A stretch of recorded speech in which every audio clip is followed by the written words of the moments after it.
He fired her on a Tuesday, didn't even look up from his mahogany desk. To Damien Rousseau, Hazel was just a quiet girl who typed fast and brought his coffee. Disposable. A week later, staring at a frozen frame of recovered security footage, the oxygen violently left his lungs. He watched his plain, mousy secretary calmly dismantle a man twice her size, sliding a suppressed pistol into her purse before walking in to hand him his termination letter. The underworld doesn't operate in dark alleys anymore.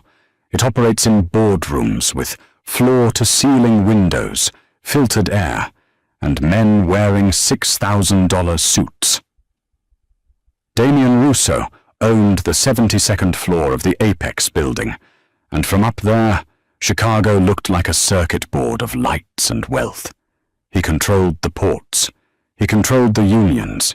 He controlled the blood flow of the city, and it was slowly grinding him into dust. Damien rubbed his temples, feeling the dull, persistent throb behind his eyes. Paranoia was a heavy coat, and he wore it every hour of the day. Every handshake was a potential threat. Every smile was a calculation.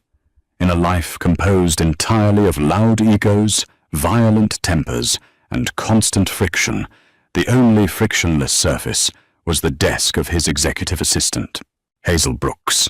If you asked Damien to describe her, he would have struggled. She was 20-something, maybe 30. She wore beige cardigans that swallowed her shape, sensible black flats that made absolutely no noise on the hardwood floors, and skirts that hit exactly 2 inches below the knee. Her hair was a non-committal shade of brown, usually pulled back into a clip. She didn't wear perfume. She didn't wear makeup aside from perhaps a swipe of pale lip balm. She was a ghost who possessed a 200-word-per-minute typing speed and an uncanny ability to know exactly when he needed a glass of water, a double espresso, or an alibi. Damien liked her because he didn't have to think about her. In his world, women were either leverage liabilities or loud. Hazel was none of the above. She was a machine. You put a task into the slot, and perfectly formatted results came out. Until the Tuesday with Bastien. Bastien Locke was a problem. He ran the narcotics trade on the South Side, a younger, hungrier breed of criminal who didn't respect the old boundaries. Damien had summoned him to the Apex building to sign a territorial agreement. It was a show of dominance. Coming to Damien's office meant acknowledging Damien's throne. The atmosphere in the boardroom was thick enough to choke on. Bastien slouched in his leather chair, flanked by 2 men whose suits couldn't hide the bulk of their shoulder holsters. Damien sat at the head of the table, his own head of security, Garrett standing rigid by the door. "It's a simple arrangement, Bastien Damien," said his voice, a low, gravelly baritone that commanded the room. "You keep your product out of my shipping containers. I let you use my warehouses for storage at a 30% premium. Everyone makes money. Nobody bleeds." Bastien picked at his fingernails with a gold toothpick. 30% is steep, Rousseau. My guys are doing the heavy lifting. Your guys are using my infrastructure, Damien countered smoothly. The infrastructure I built while you were still stealing stereos out of Honda Civics. Bastien's jaw tightened. The insult landed perfectly. Damien pressed the advantage. He hit the intercom button embedded in the table. "Hazel, bring in the lock contracts. 3 copies. Silence. Damien frowned. He tapped the button again. "Hazel." Only the faint hiss of static replied. Bastien smirked, sitting up slightly. "Trouble with the help, Damien? If you can't even keep a secretary in line, how are you going to keep the South Side in checks?" A hot spike of irritation pierced Damien's skull. Hazel was never away from her desk. Never. She didn't take lunch breaks. She ate almonds out of a desk drawer. She didn't take bathroom breaks that lasted longer than 90 seconds. Her absence now in front of a rival he was trying to humiliate was a glaring crack in his armor. 5 minutes passed. The tension in the room morphed from aggressive to awkward. Damien's authority was hemorrhaging with every tick of the war clock. He was forced to make small talk, forced to pour Bastian a glass of scotch he didn't deserve, forced to pretend he wasn't seething. 22 minutes later, the heavy oak door clicked open. Hazel walked in. She carried 3 leather-bound folders. Damien's eyes locked onto her, cold and lethal. But if he expected an apology, he didn't get one. She didn't look flustered. She walked with her usual silent, measured pace. But as she approached the table, Damien's sharp eyes caught the details. Her beige cardigan was missing a button. Her chest was rising and falling, just a fraction faster than normal. And there was a faint, metallic smell clinging to her, a smell that completely overpowered her usual scent of nothingness. It smelled like copper, like burnt dust, like blood. "Apologies for the delay, Mr. Russo," she said. Her voice was flat, devoid of tremor. She distributed the folders. 1 to Bastian, 1 to his lawyer, 1 to Damien. Bastian chuckled, flipping his open. "Where were you, sweetheart?" "Getting a manicure." Hazel didn't look at him. She didn't even acknowledge he had spoken. She simply stepped back and folded her hands in front of her. "Will there be anything else, sir?" Damien glared at her. The humiliation was a sour taste in his mouth. "No, get out." She nodded once and slipped out the door. Bastian signed the contract, but the victory felt hollow. The dominance had been undercut by a 22-minute delay. When Bastian left, grinning like he had won something, Damien remained at the table. He stared at the signature on the paper. He didn't tolerate incompetence. In his line of work, a missed detail was a bullet in the dark. If his secretary couldn't be relied upon to deliver a piece of paper on time, she couldn't be relied upon at all. He stood up, adjusting his cuffs. The decision was made. Cold, calculated, final. The rain had started a hard-driving Chicago downpour that slashed against the floor-to-ceiling glass of Damien's private office. He stood by the window watching the grey city blur beneath him, a glass of amber liquid held loosely in his right hand. The door clicked. Hazel entered. "You asked to see me, Mr. Russo." He didn't turn around immediately. He took a sip of his scotch, letting the burn slide down his throat. Then he pivoted. She stood in the center of the vast room, looking small. Her hands were clasped in front of her. The missing button on her cardigan was still a glaring flaw in her usually immaculate, if boring, presentation. 22 minutes, Hazel Damien said. His voice wasn't raised. It was a dangerous, quiet thing. "Yes, sir. Bastian Locker is a hyena. He looks for weakness. He looks for a limp. Today you gave him one. You made me look like a man who doesn't have a grip on his own outer office. I apologize, Mr. Russo. I was delayed. Delayed." Damien scoffed, walking slowly toward his desk. He leaned against the heavy wood, crossing his arms. "Did the printer jam? Did you drop your pen? What monumental crisis kept you from opening a door for 22 minutes? Hazel looked at him. Her eyes were a pale, washed-out hazelnut. For the first time in 3 years of employment, Damien actually looked at them. They were entirely empty. There was no fear, no panic, not even the usual nervous flutter of an employee facing the boss. "An unforeseen logistical issue, sir," she said evenly. Damien let out a short, harsh laugh. "A logistical issue? Right. Well, here's a logistical solution." He reached into his drawer and pulled out a thick white envelope. He tossed it onto the desk. It landed with a heavy, flat thud. 2-month severance. Cash. Clear your desk. Leave the batch. He expected tears. He expected a plea. Most people, when faced with the sudden, violent termination of their livelihood, especially a livelihood that paid as well as he did, broke down. They begged. They promised it would never happen again. Hazel Brooks did none of that. She looked at the envelope. Then she looked back up at Damien. "Understood, Mr. Russo." She stepped forward, picked up the envelope and turned around. She walked out of his office with the exact same measured, silent stride she had used to enter it. The door clicked shut behind her. Damien stood there in the silence. A strange, crawling sensation prickled at the back of his neck. An itch, a sudden, inexplicable drop in the room's atmospheric pressure. He shook it off, attributing it to the stress of the lock meeting, and went back to his window. Out in the bullpen, Hazel walked to her desk. She didn't look angry. She didn't look sad.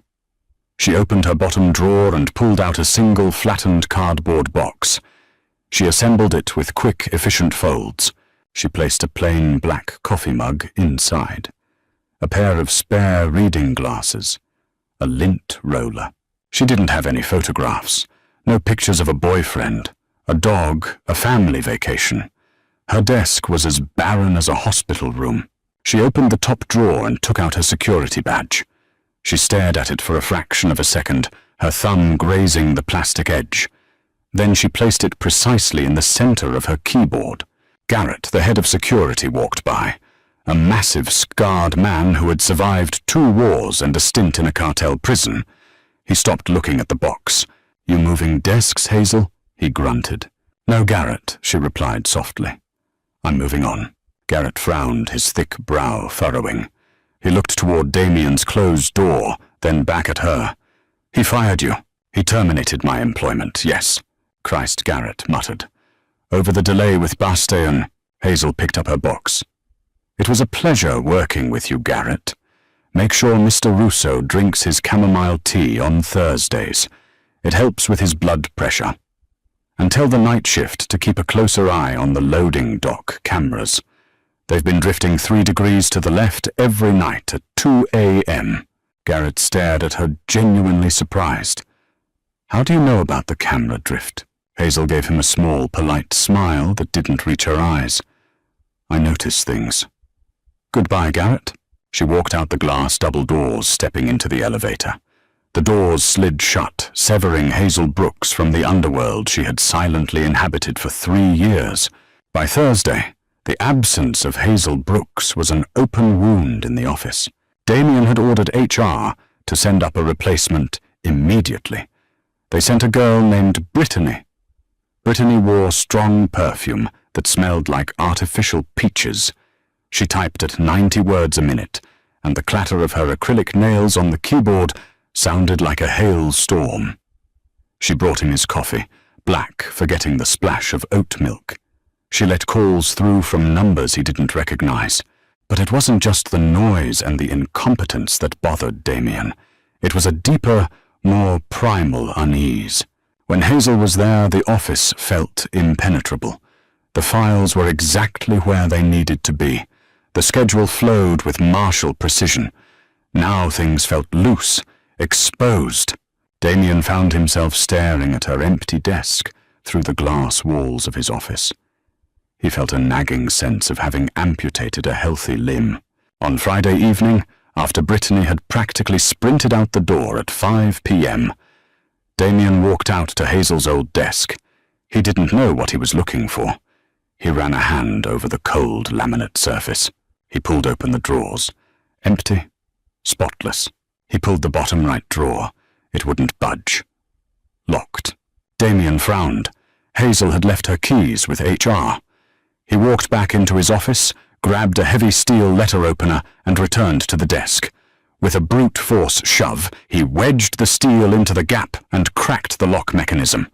Wood splintered. The drawer slid open. Inside there were no stolen office supplies, no hidden snacks.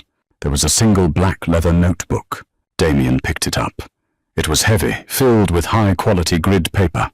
He flipped it open. The handwriting was tiny, precise, and entirely devoid of loops or flourishes. It looked like the code of a machine.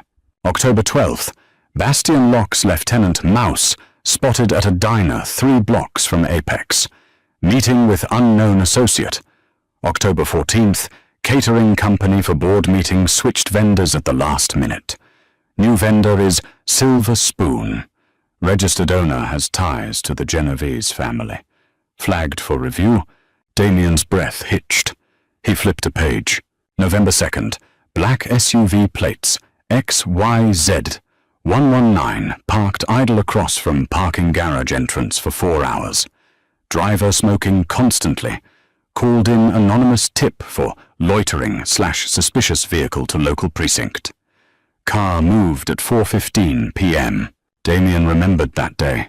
He had been walking to his car at 4:20 p.m. He flipped page after page. Dozens of entries, hundreds of them. License plates, names, observations on security floors, schedules of rival bosses. She hadn't just been bringing him coffee. She had been running a one-woman counterintelligence operation from a desk in the bullpen without a single person noticing.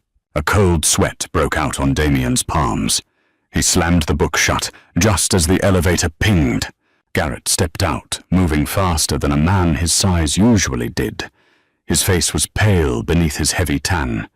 He was holding a secure tablet in his large hands. Boss Garrett said, his voice tight. "You need to come down to the security room. Right now." "What is it?" Damien snapped, his nerves already frayed by the notebook. "Is it Bastian?" "No," Garrett said, swallowing hard. "It's about Tuesday, the day you fired Hazel. Our tech guys were trying to fix the blind spots on the 71st floor service corridors. The data drive for camera 4 had corrupted, but they just managed to rebuild the file from the cloud backup. And Garrett said, looking physically sick, you need to see why Hazel was 22 minutes late. The security room in the basement of the Apex building was a sensory deprivation chamber compared to the glass tower above. It was dark, humming with the sound of cooling fans from the server racks, lit only by the bluish glow of a dozen high-definition monitors. Damien walked in the leather notebook, still gripped tightly in his hand. Garrett pulled out a rolling chair for him in front of the central console. The tech guy, a young kid with bags under his eyes, shrank back into his hoodie as Damien approached. "Play it," Damien ordered. The kid clicked his mouse. The center screen maximized a piece of grainy, gray-toned footage. The timestamp in the corner read, Tuesday 2:14 p.m. Exactly 8 minutes before Damien had hit the intercom for the contracts. The camera angle looked down an L-shaped intersection of a service corridor right outside the catering kitchen on the 71st floor. It was a desolate stretch, used only for moving garbage and supplies. On the screen, Hazel walked into the frame. She was carrying the 3 leather folders. Her stride was unbroken calm. She was heading toward the stairwell to bring them up to 72. Suddenly a man stepped out from the catering alcove, blocking her path. He was wearing a white chef's coat, but he was massive. 250 pounds of pure muscle with a thick neck and a bald head. Damien didn't recognize him, but he recognized the type. Eastern European muscle. A freelancer. A killer. Damien leaned closer to the monitor. The silence in the room was absolute. On the screen, the man reached into his coat and pulled out a suppressed pistol. He aimed it directly at Hazel's chest. The man spoke. There was no audio, but his lips moved in a sneer. He was demanding something. He gestured toward the stairwell leading up to Damien's office. He wanted her keycard. He wanted access. "Watch her hands," Garrett whispered roughly. Damien watched. Hazel didn't drop the folders. She didn't scream. She didn't put her hands up. She shifted her weight. In a movement so fast, the camera frame rate blurred it into a smear of beige. Hazel acted. She didn't retreat. She stepped into the gun. Her left hand shot out, not to grab the barrel, but to slam the web of her hand against the slide of the pistol, pushing it out of battery so it couldn't fire. Simultaneously, her right hand, still holding the heavy leather folders, cracked upward in a vicious, sweeping arc. The spine of the folders smashed into the man's throat. The assassin staggered back, his eyes bulging as his windpipe crushed. The gun dropped to the floor. Hazel didn't pause. She dropped the folders. She stepped forward, grabbed the lapels of his chef's coat, and executed a flawless, brutal leg sweep. The massive man crashed to the linoleum floor with a force that seemed to shake the silent camera. Before he could recover, Hazel was on him. She dropped her knee directly onto his sternum. Her right hand darted into the pocket of her sensible cardigan. She pulled out a small metallic cylinder. A syringe. She slammed it into the side of the man's thick neck, depressing the plunger with her thumb. The assassin thrashed for exactly 4 seconds. Then his eyes rolled back, and he went entirely limp. Damien couldn't breathe. His heart was hammering against his ribs like a trapped bird. On the screen, Hazel stood up. She smoothed her skirt. She bent down, picked up the suppressed pistol, checked the chamber with a practiced flick of her wrist, and slid it into her plain leather purse. Then she grabbed the man by the collar. With shocking leverage and strength, she dragged his 250-pound dead weight across the floor, hauling him into a janitorial closet and shutting the door. She walked back to where she had dropped the folders. She picked them up. She looked down at her cardigan, noticing the missing button that must have popped off during the grapple. She adjusted the fabric to hide it as best she could. She took a deep, centering breath, her chest rising and falling. Then she turned and walked toward the stairwell. The timestamp read 2:36 p.m. The screen went black. The basement server room felt like a tomb. Damien stared at his reflection in the dead monitor. He was a hitter boss. Garrett said, his voice breaking the heavy silence. Interpol read notice. Name is Kovich. Specializes in close-quarters assassinations. We found him in the closet 4 hours later, still comatose. We thought one of Bastion's guys got cold feet and drugged him to cover their tracks. We never looked at Hazel. Damien slowly looked down at his hands. He fired her. He fired a woman who had just engaged in hand-to-hand combat with a professional killer, neutralized him, hid the body, and still managed to deliver the contracts to his desk. He had yelled at her for a 22-minute delay, a delay spent saving his life. Why didn't she say anything? Damien rasped, his voice barely a whisper. Why didn't she tell me there was a hitman in the building? Garrett shook his head slowly. I don't know. But, boss, there's more. Damien snapped his head up. More. Garrett reached over the tech kid's shoulder and tapped the keyboard. A new video file loaded. When we saw this, I had the boys run a full retroactive audit on Hazel's movements, cross-referenced with every near miss we've had in the last year. Garrett paused, swallowing hard. You remember the brake failure on your SUV last November? Damien stiffened.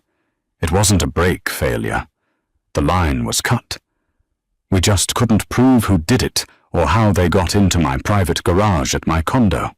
Watch, Garrett said. The screen flickered to life. It was a feed from a traffic cam across the street from Damien's luxury high-rise.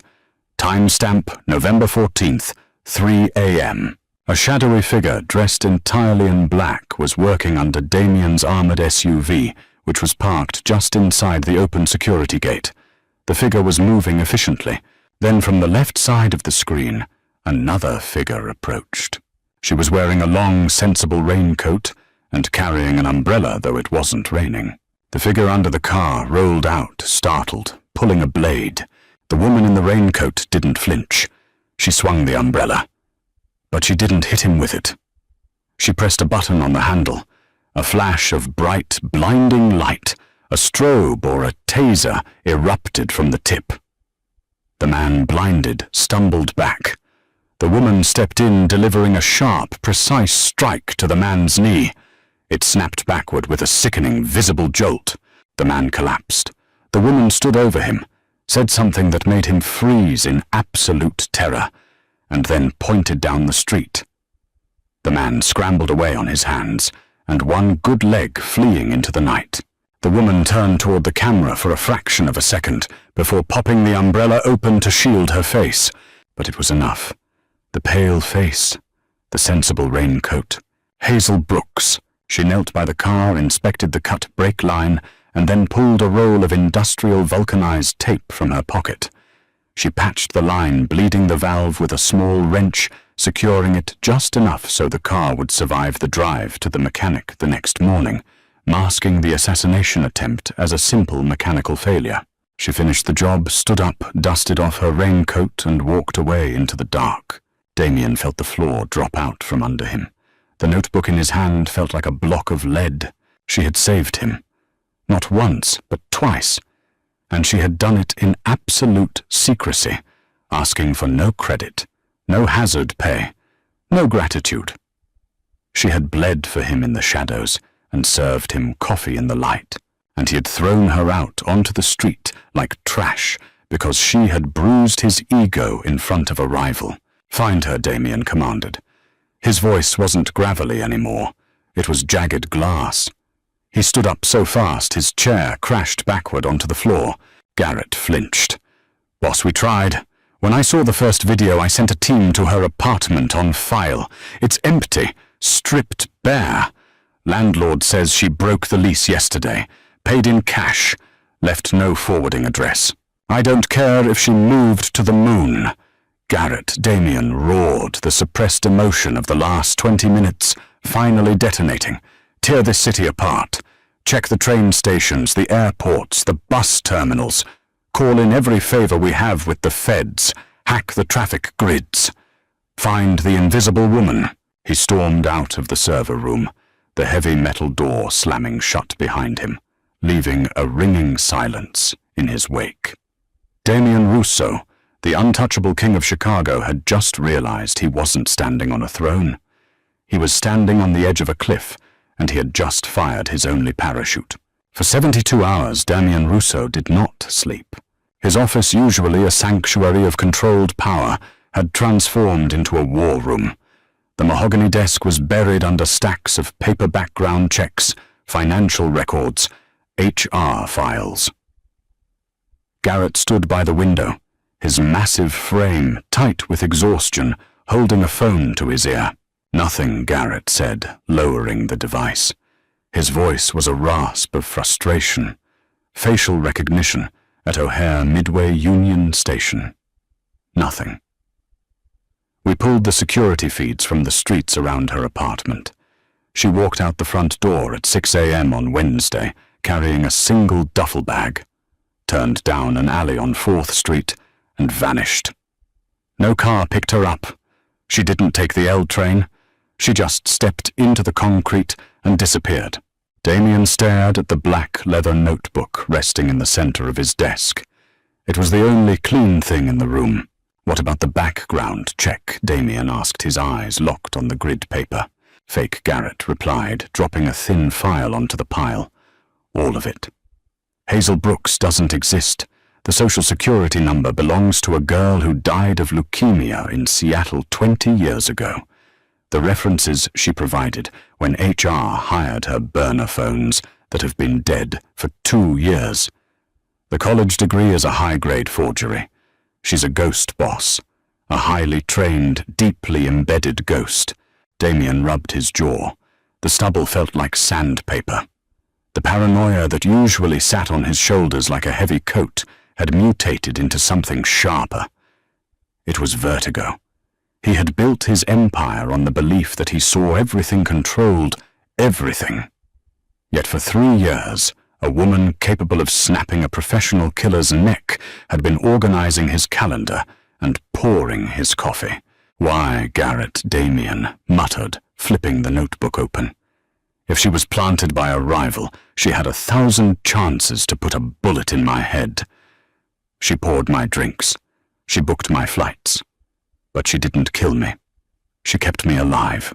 "Maybe she's a Fed Garrett," suggested, though he sounded unconvinced. "Building a RICO case. Feds don't drug hitmen and drag them into janitorial closets," Damien snapped. "Feds don't cripple mechanics in the dead of night and patch brake lines." She wasn't building a case. She was playing defense. Damien turned a page in the notebook. He ran his thumb over the tiny, precise handwriting. It was entirely devoid of emotion. Pure data. He stopped on the last page with text dated the Monday before he fired her. November 14th. Bastion lock, expanding operations near the docks. Weakness identified in Apex exterior security rotation. South Alley camera blind spot remains unpatched. Requisitioned new locks for lower-level access doors. Vendor Miller Hardware, invoice number 4409. Damien frowned. He tapped the page. Garrett. She handled my personal schedule. Why was she requisitioning hardware for the lower levels? That's your department. Garrett leaned over, squinting at the page. She didn't. I handle all physical security upgrades. I never authorized an order from a Miller Hardware. I use industrial suppliers, not local shops. Damien felt a sudden sharp clarity pierce through his exhaustion. Get me the address for Miller Hardware. It was a small, dusty shop on the industrial edge of the city, wedged between a defunct tire factory and a rusted train overpass. Damien didn't send a team. He took Garrett, and he took his armored SUV. He needed to do this himself. The air outside was thick with the threat of rain, the sky a bruised purple. The bell above the hardware store door jingled pathetically as Damien walked in. The air smelled of motor oil and sawdust. An older man was behind the counter reading a newspaper. "Can I help you?" the man asked, looking up at Damien's $6,000 suit with deep suspicion. Damien placed a $100 bill on the glass counter. "I'm looking for an invoice. Number 4409, from earlier this week." The man looked at the money, then at Garrett's imposing bulk lingering by the door. He didn't argue. He typed slowly into a prehistoric computer terminal. "Yeah," the man said. "Order went out Tuesday morning. Paid in cash." "What was it?" Damien asked. "2 heavy-duty deadbolts, a reinforced steel strike plate, and a gallon of industrial bleach." Damien's stomach tightened. "Bleach? Where was it delivered?" "Wasn't delivered," the man said. "Customer picked it up. Plain-looking woman, brown hair, paid exact change." "Did she say where she was going?" The man snorted. "Buddy, she barely said 3 words, but she asked if I knew a place that sold prepaid generator fuel in bulk. I pointed her to a supply yard about 5 miles down the highway. Route 9, old shipping container yard." Damien slid another 100 across the counter. "Thank you." He walked out to the SUV, the gravel crunching under his leather shoes. He knew what Hazel was doing. She wasn't just hiding. She was fortifying. Route 9 was a desolate stretch of cracked asphalt that led away from the city's neon glow. The shipping container yard was a graveyard of rusted corrugated steel stacked 3 high in labyrinthine rows. The floodlights were mostly dead, casting long, jagged shadows across the muddy ground. Damien cut the headlights of the SUV a mile out. He drove by the pale light of the moon, navigating the heavy vehicle through the rusted gates. "Keep your eyes open," Damien murmured, drawing a sleek semi-automatic from his shoulder holster. He checked the chamber. A metallic clack echoed in the quiet cab. Garrett had a short-barreled rifle resting across his lap. "This is a bad place for a conversation, boss. Lots of blind corners." "She chose it for a reason," Damien replied. He parked the SUV behind a stack of green Maersk containers, shielding it from the main road. They got out their boots, sinking slightly into the damp earth. The silence was absolute, broken only by the distant hum of the highway. Damien moved methodically down the narrow aisle between the metal boxes. He was looking for signs of life, a fresh tire track, a hum of a generator. He checked the padlock on a blue container to his left. Rusted solid. They walked deeper into the maze. Then Damien saw it. Tucked into a dead-end alcove was a single, faded grey container. Unlike the others, the heavy steel doors were slightly ajar. A faint, low hum vibrated from within a portable generator. And on the heavy iron latch, shining dull silver in the gloom, was a brand-new, heavy-duty deadbolt, currently unengaged. Damien raised his hand, signaling Garrett to stop. He moved forward, his gun raised his heart, drumming a steady, heavy beat against his ribs. He reached out his fingertips, brushing the cold steel of the door. He was about to pull it open when the sound of shattering glass tore through the night. It didn't come from the container. It came from behind them. Damien spun around. At the entrance of their aisle, 3 black SUVs had silently rolled into position, blocking their exit. The headlights flared to life, blindingly bright, trapping Damien and Garrett in a harsh, inescapable wash of white light. "Contact," Garrett roared, bringing his rifle up. But the enemy was already firing. The staccato bark of automatic weapons shattered the silence. Bullets sparked against the steel containers, shrieking as they ricocheted. Damien dove to the dirt, rolling behind the lip of a rusted red container. Gravel sprayed his face as a line of heavy-caliber rounds chewed up the ground where he had just been standing.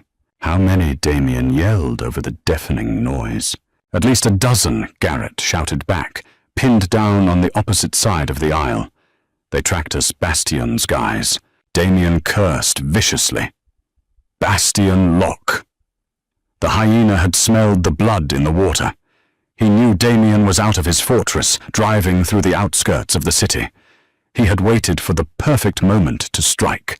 Damien leaned around the corner, squeezing off 3 rapid shots into the glare of the headlights. A man screamed, a shadow crumbling into the dirt. But the returning fire was overwhelming. Sparks rained down on Damien as the metal above his head was chewed into jagged shrapnel. "We need to move!"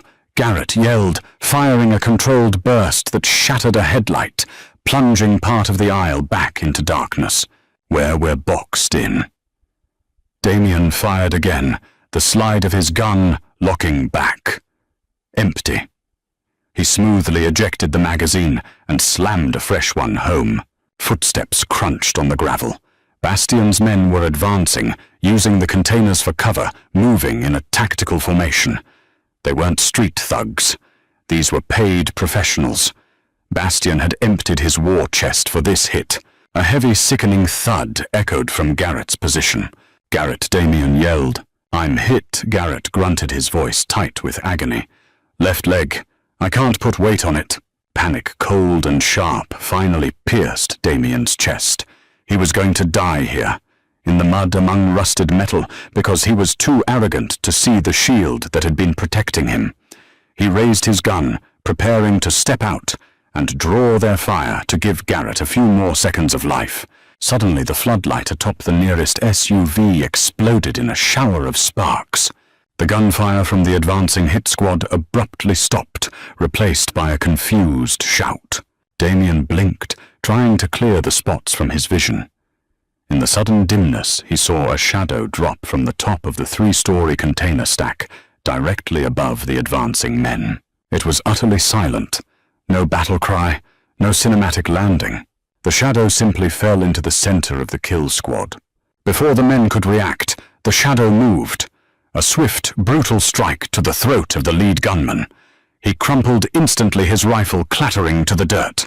The man next to him spun around, raising his weapon. The shadow grabbed the barrel of the rifle, redirecting it upward as it fired a burst into the empty sky, and simultaneously drove a knee into the man's groin. As he doubled over, the shadow brought an elbow down onto the back of his neck with a sickening crack. "What the hell is that?" one of Bastion's men screamed, backing away.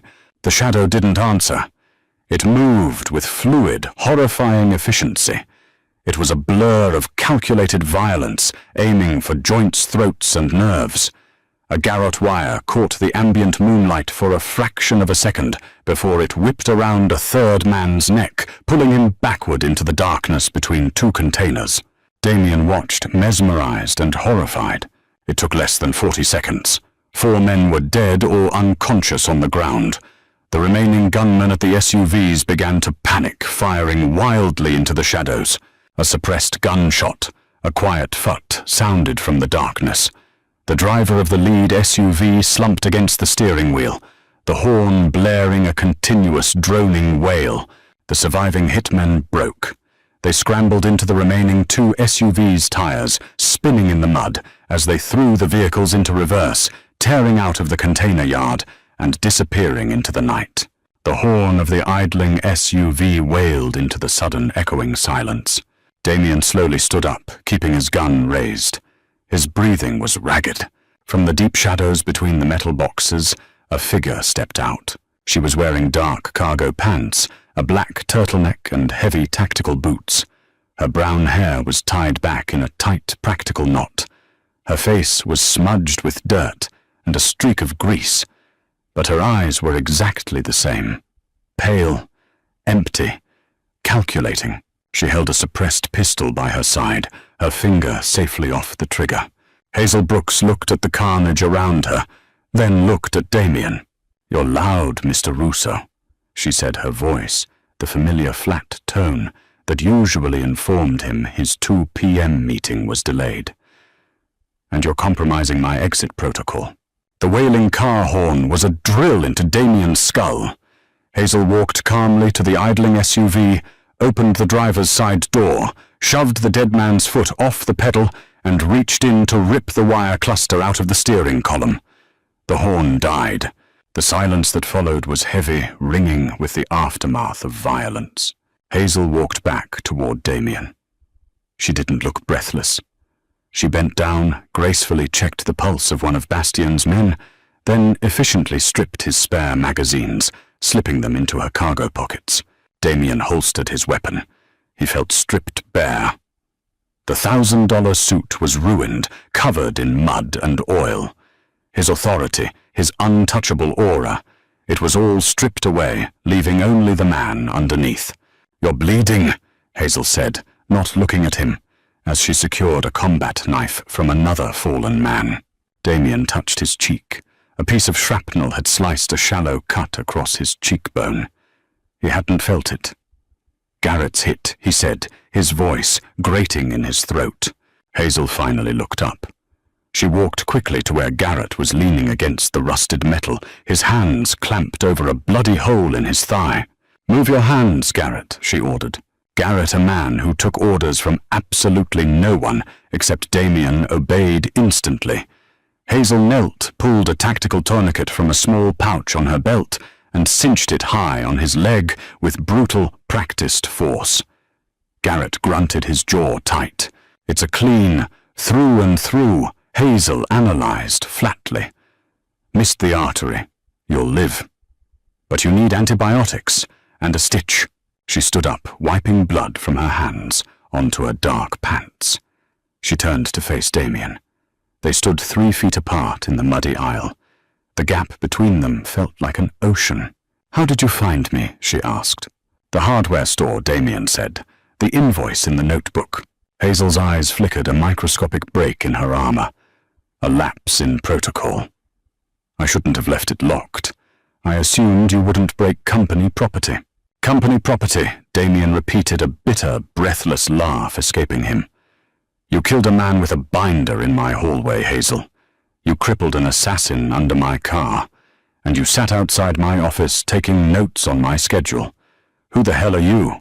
"My name is Hazel Brooks," she said calmly. "Don't lie to me." "Not anymore." Damien stepped closer. He wasn't intimidating her, and he knew it. He just needed to see her eyes in the dim light. "Garrett ran your ghost file. You don't exist. So tell me, who sent you? Was it the Colombians, the commission who paid you to sit in a beige sweater for 3 years and keep me breathing?" Hazel looked at him for a long, silent moment. The cold wind whipped through the container yard, rattling the loose corrugated steel. "Nobody sent me, Mr. Russo." Damien frowned. "What does that mean?" "It means I am an independent contractor," Hazel said, her voice dropping a fraction of an octave, shedding the polite secretary persona completely. It sounded metallic, dangerous. "My previous employer was a private intelligence firm, high-risk asset protection. But I retired 4 years ago. Then why were you in my office?" Hazel sighed, a small, barely perceptible release of breath. "Because of your father." Damien froze. The mention of his father, the ruthless patriarch who had built the Russo syndicate and died of a sudden stroke 5 years ago, hit him like a physical blow. "My father, Antonio Russo, was not a good man," Hazel said plainly. "But he was a pragmatist. 6 years ago, when I was still active, an operation went catastrophically wrong in Prague. I was burned, disavowed, hunted by my own agency. I was bleeding out in an alley when your father's men found me. He was there finalizing a shipping route. He didn't know who I was, but he recognized a trained asset. He smuggled me out of the country in a crate of imported engine parts. He paid for a private surgeon. He gave me a new identity. Damien stared at her. His father had never mentioned this, never breathed a word of a rogue operative saved in Prague. He didn't ask for a life debt. Hazel continued, her eyes drifting toward the rusted skyline. He told me to disappear, to live a quiet life. I tried, I really did. She looked down at her hands, the knuckles bruised and split. But peace is loud. It didn't suit me. She looked back up at Damien. When your father died, I read the reports. I knew the power vacuum it would create. I knew the wolves would come for you. You were smart, Damien. But you were loud. You operated in the light, relying on fear.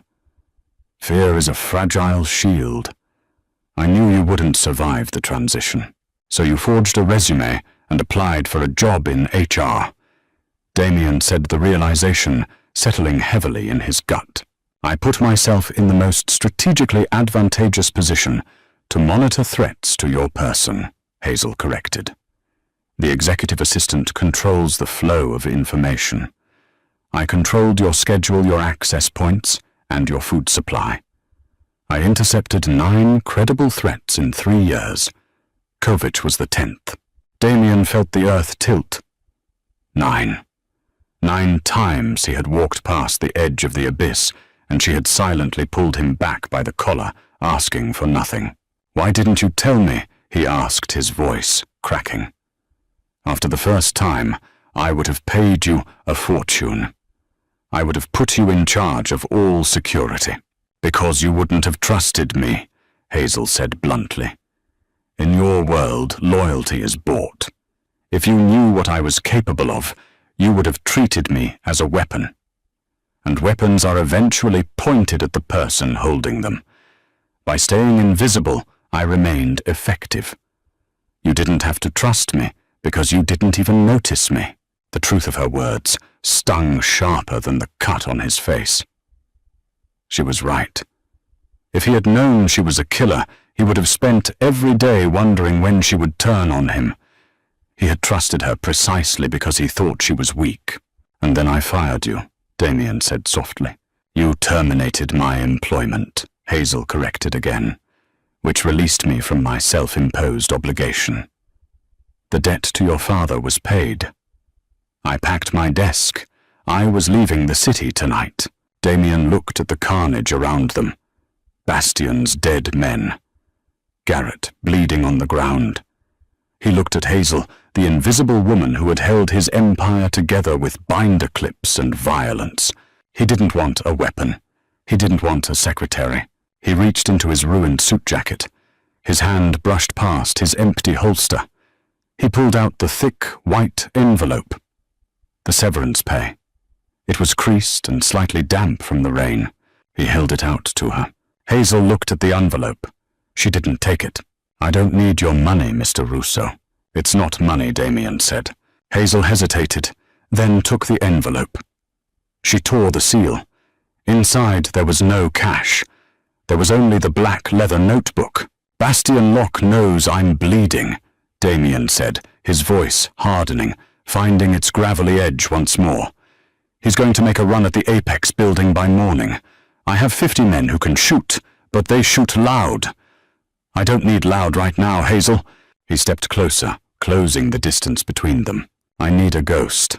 Hazel looked down at the notebook in her hands. Her thumb traced the edge of the leather binding. Slowly she looked up, her pale eyes meeting his. For the first time in 3 years, the faintest ghost of a smile touched the corner of her mouth. Standard consulting fees apply, Mr. Russo, she said, and I don't fetch coffee anymore. Damien nodded slowly. Deal. Hazel drove the bullet-scarred SUV. She didn't grip the wheel with the white-knuckled panic of a civilian. Her hands rested lightly at 9, and 3, her posture relaxed, her eyes scanning the dark ribbon of the highway. Beside her, Damien sat in the passenger seat, loading fresh magazines from the tactical reserve in the glove box. In the back, Garrett was a massive, groaning shadow, his leg elevated and tightly bound. The radio was off. The only sound was the hum of the tires and the harsh rattle of the ruined bodywork fighting the wind. "Bastian won't wait for morning," Damien said, breaking the silence. The metallic snap of a bullet sliding into a magazine punctuated his words. He sent his best hitters to the yard. When they don't check in, he'll know it went wrong. He'll mobilize. He'll hit the Apex building, tear up the South Side docks, and burn everything that has my name on it to force me out into the open. Then we don't let him realize it went wrong, Hazel replied. She didn't look at him. She checked the rearview mirror. We go to him. Damien paused, a half-loaded magazine in his hand. He operates out of a fortified import garage on the river. Steel doors blast windows, 20 armed men on the floor at any given time. I have a bleeding head of security and 1 ghost. It's a suicide run. It's a suicide run if you knock on the front door, Hazel corrected smoothly. She downshifted the SUV, growling, as she took an exit ramp that curved back toward the industrial belly of Chicago. Bastian's security is designed to repel a siege, a rival family rolling up in a motorcade. He relies on cameras, floodlights, and heavy-caliber weapons. He relies on his enemies being exactly like you. Loud Damien muttered the word, tasting like ash. Yes. Hazel turned the wheel sharply, navigating into a labyrinth of narrow, unlit service roads that ran parallel to the river. But a fortress is only as strong as its weakest seam. The import garage is a retrofitted meatpacking plant. Built in the 20s, the ventilation shafts bypass the exterior steel doors entirely. They're narrow. A man with a rifle can't fit through them. Damien looked at her. Her beige cardigan was gone, abandoned somewhere in her apartment. In the dark tactical gear with the grease on her face and the cold calculation in her eyes, she was a stranger. And yet she was exactly the same woman who had organized his life with ruthless, silent efficiency for 3 years. She hadn't changed. He just finally had the eyes to see her. "You can fit," Damien said. "I can," she agreed. "I breach the ventilation. I drop into the main breaker room. I cut the hard lines and the backup generators. The building goes dark. Bastian's men are thugs, Mr. Russo. In the dark, thugs panic. They lose discipline. They shoot at shadows. And what do I do?" Hazel finally turned to look at him. The pale, washed-out hazelnut of her eyes caught the distant glow of the city skyline. "You become the shadow. You walk through the front door." Damien felt a slow, dangerous smile pull at the corner of his mouth. It wasn't the arrogant smile of a mob boss. It was the feral grin of a man who realized he wasn't trapped in a cage with a predator. He was hunting with one. They parked 2 blocks from the garage, hiding the battered SUV beneath the rusted arches of a train bridge. Garrett stayed behind a loaded shotgun, resting across his good leg. He didn't argue. He knew his limits, and he knew a liability when he saw one. 10 minutes, Hazel said, checking a heavy diver's watch on her wrist. "Give me 10 minutes to clear the duct and reach the breaker. When the lights go out, the magnetic locks on the front doors will disengage. That is your entry window. Do not advance until they are completely blind." "Understood," Damien said. He watched her step out into the freezing rain. Before she could vanish into the darkness, Damien grabbed her wrist. She stopped. Her muscles coiled instantly, a reflex born of violence. But she didn't pull away. She looked down at his hand, then up at his face. "Hazel!" His voice was low, stripped of all its boardroom command. "Don't die in the dark." She studied him for a second. The machine-like facade slipped just a millimeter, revealing the beating human heart beneath the armor. I don't intend to. I haven't billed you for my hours yet. She slipped her wrist from his grip and melted into the shadows. She didn't walk away. She simply ceased to be visible. Damien stood in the freezing rain, counting the seconds. The import garage was a brutalist block of concrete and steel sitting on the edge of the Black River. Heavy halogen floodlights bathed the perimeter in an aggressive, unforgiving glare. Inside, Bastian Locke was drinking. Through the reinforced glass of his second-story office, Bastian watched his men down on the garage floor. They were playing cards on the hoods of stolen luxury cars, their rifles resting on crates of contraband. Bastian checked his phone for the 10th time. Nothing. His kill squad should have called in by now. The silence was beginning to gnaw at the edges of his confidence. He poured another glass of scotch. He was the new king. Damien Rousseau was a relic, a man who pushed papers while Bastian pushed boundaries. By tomorrow morning, the Apex building would belong to him. Tick. A faint metallic sound echoed from the ceiling. Bastian frowned, looking up at the heavy iron grating of the air vent. Rats. The place was full of them. Tick. Down on the floor, one of the guards stood up, looking toward the heavy steel double doors at the front. "Hey!" The guard yelled, his voice echoing in the cavernous space. "Who killed the perimeter lights?" Bastian walked to the glass. Outside, the harsh halogen glare was gone. The building was surrounded by a wall of absolute impenetrable blackness. A cold prickle of unease ran down Bastian's spine. "Get on the radio," he barked into the intercom connecting his office to the floor. "Check the cameras." A guard scrambled to a bank of monitors. He tapped the screen frantically. "Boss!" "They're dead. All the feeds are dead." Before Bastian could shout an order, a sound like a thunderclap echoed through the garage. It was the sound of the main breakers being violently severed. Every light in the building died simultaneously. The hum of the generators choked and sputtered into silence. The sudden darkness was absolute, heavy and suffocating. Panic erupted on the floor.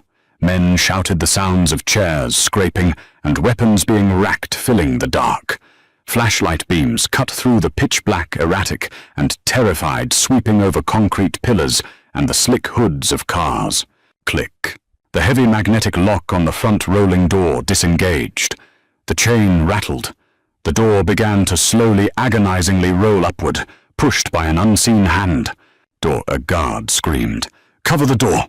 10 flashlight beams converged on the entrance.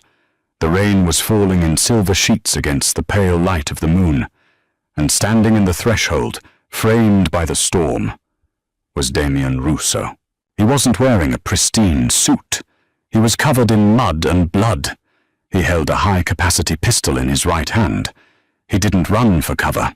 He walked slowly, deliberately, into the crosshairs of 20 terrified men. "Kill him!" Bastian screamed from the balcony, his voice cracking with terror. The men raised their rifles, but from the deep shadows among the rafters, a nightmare descended. Hazel dropped behind the rear guard. She didn't use a gun. Muzzle flashes would give away her position. She was a phantom. She moved with a fluid, terrifying silence. A blade flashed in the dim, ambient light, biting into the carotid artery of the nearest guard.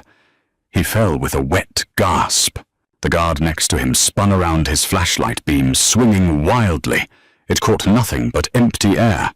Then a heavy steel pipe swung from the darkness, shattering his knee. As he dropped a boot, caught him under the chin, snapping his head back. "They're behind us!" someone shrieked. Gunfire erupted. But they weren't shooting at Damien. They were shooting at the shadows.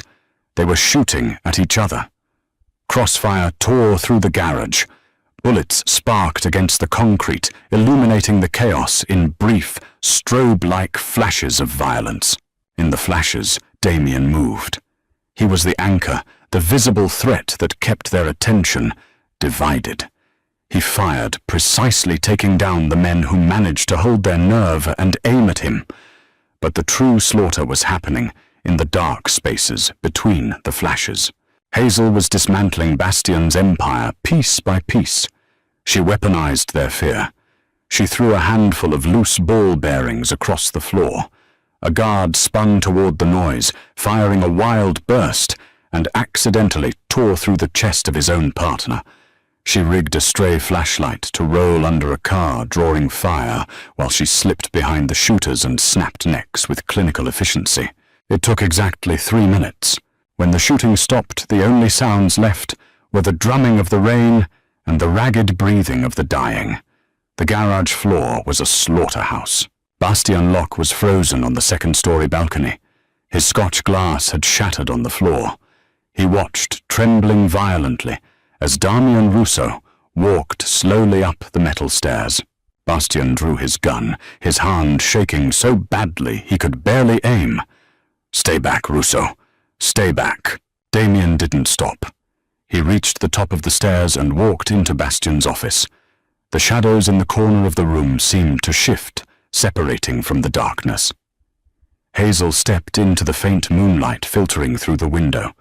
Her chest was heaving slightly. Her hands were stained red. She held a suppressed pistol leveled directly at the back of Bastian's head. Bastian slowly lowered his weapon. He looked at Damian, then at the terrifying, blood-soaked woman standing behind him. "Whew!" Bastian choked out a sob caught in his throat. "What is that?" Damian looked at Hazel. The ghost, the shield, the woman who had poured his coffee while holding the entire world at bay. He looked back at the trembling, broken man in front of him. "That," Damian said softly, raising his own gun, "is my secretary." He pulled the trigger. The sun rose over Chicago, a pale, anemic light struggling through the grey clouds. The 72nd floor of the Apex building was silent. Damian stood by the floor-to-ceiling windows, holding a glass of scotch. He had showered in his private suite. He wore fresh trousers and a clean, unbuttoned white shirt. A white bandage was taped over the shallow cut on his cheekbone. The door to his office clicked open. Damian didn't turn around immediately. He listened to the footsteps. They weren't silent anymore. They were deliberate, grounded. He turned. Hazel walked into the room. She wasn't wearing a beige cardigan. She wore a sharp, tailored black suit that fit her perfectly. Her hair fell loosely around her shoulders, framing a face that was clean of grease, though a dark bruise bloomed along her jawline. She looked entirely different. She looked lethal. She looked real. "Garrett is out of surgery," Hazel said, walking toward the desk. Her voice was still measured, still calm, but the flat, robotic affectation was gone. There was a current of warmth beneath it, a current of humanity. "The doctors say he'll keep the leg. He's asking for you." "I'll see him this afternoon," Damian said. He walked over to his heavy mahogany desk. He didn't sit behind it. He leaned against the front of it, crossing his arms. He watched her. Hazel stood in the center of the room. She looked at the empty spot in the bullpen beyond the glass walls. Her old desk. "Bastian's lieutenants are scrambling," Damian said quietly. "With him gone, the south side is fractured. They're terrified. The rumors are already spreading. They're saying I wiped out 20 men alone in the dark." "A useful narrative," Hazel noted. "Fear is a fragile shield, but it is a shield nonetheless. It will buy you time to restructure your security protocols." "My security protocols," Damian repeated. He set his scotch glass down on the wood. "I reviewed your file. The real one. The one Garrett couldn't find, but the one you left on my desk this morning." Hazel met his eyes. She didn't flinch. And, Damian said, pushing off the desk and taking a slow step toward her, "You are overqualified for an administrative position, Miss Brooks." A faint, genuine smile touched her lips. It changed her entire face, softening the harsh edges of her survival instincts. "I type 200 words a minute, Mr. Russo. I am highly efficient." "You are." Damian stopped a foot away from her. The air between them was crackling thick with a shared history written in secrets and blood. He looked at the bruise on her jaw. Gently, deliberately, he reached out. His knuckles brushed lightly against her uninjured cheek. Hazel didn't pull back. Her eyes fluttered shut for a fraction of a second, leaning a microscopic inch into his touch. It was an admission of vulnerability from a woman who had spent her entire life fortifying herself against it. "I don't want a ghost anymore," Damien said, his voice a low rumble. "I don't want a shield hiding in the shadows." Hazel opened her eyes. They were bright, reflecting the morning light. "What do you want, Damien?" It was the first time she had used his first name. It hit him harder than any physical blow ever could. "I want a partner," Damien said, his gaze locked entirely on hers. "I want the woman who patched my breaks and crippled my enemies to sit at the table with me. Not behind a desk, beside me." Hazel looked at him for a long, quiet moment. The cynicism and the violence of their world washed against the glass windows of the high-rise, but inside the room there was only the gravity of two survivors, finally recognizing each other. She reached up her hand gently, wrapping around his wrist, her thumb resting over his racing pulse. "Partners share the risks," Hazel whispered softly, "and they share the rewards." "I know," Damien said, stepping into her space, the distance between them entirely gone. "I'm willing to sign the contract." Hazel smiled, a real devastating thing. "I'll draft the paperwork." Damien's empire almost fell, because he couldn't see the quiet strength right in front of him, but Hazel proved that the deadliest forces are often the ones you never hear coming. From invisible secretary to the undisputed queen of the Chicago underworld, their dynamic has shifted from a one-sided contract into a lethal, unbreakable partnership forged in blood and trust. If you loved the silent tension, the tactical takedowns, and the slow-burn romance between Damien and Hazel, hit that like button and share this video with your friends. Don't forget to subscribe to the channel so you never miss another dark, high-stakes story.